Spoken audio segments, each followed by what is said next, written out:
When we near the forest end of the road, it comes on to rain heavily, and I see a little house on the left-hand side, and a European engineer superintending a group of very cheerful natives felling timber.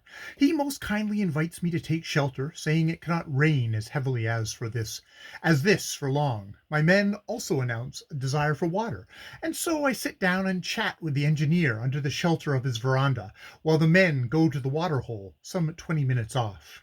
After learning much about the Congo Free State and other matters, I presently see one of my men sitting right in the middle of the road on a rock, totally unsheltered, and a feeling of shame comes over me in the face of this black man's aquatic courage. Into the rain I go, and off we start. I conscientiously attempt to keep dry by holding up an umbrella, knowing that though hopeless, it is the proper thing to do.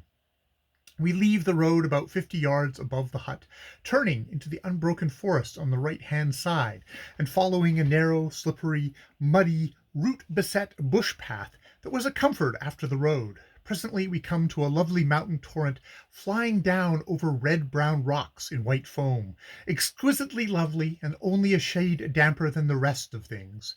Seeing this, I solemnly fold up my umbrella and give it to Kefla. I then take charge of Fate and wade.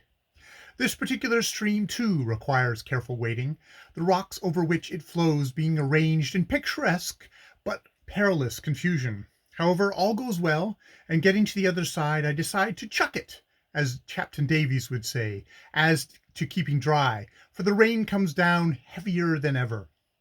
Now we are evidently dealing with a hillside, but the rain is too thick for one to see 2 yards in any direction, and we seem to be in ghostland forest, for the great palms and redwoods rise up in the mist before us, and fade out in the mist behind as we pass on. The rocks which edge and strew the path at our feet are covered with exquisite ferns and mosses, all the most delicate shades of green imaginable, and here and there of absolute gold color, looking as if some ray of sunshine had lingered too long playing on the earth, and had got shut off from heaven by the mist, and so lay nestling among the rocks until it might rejoin the sun.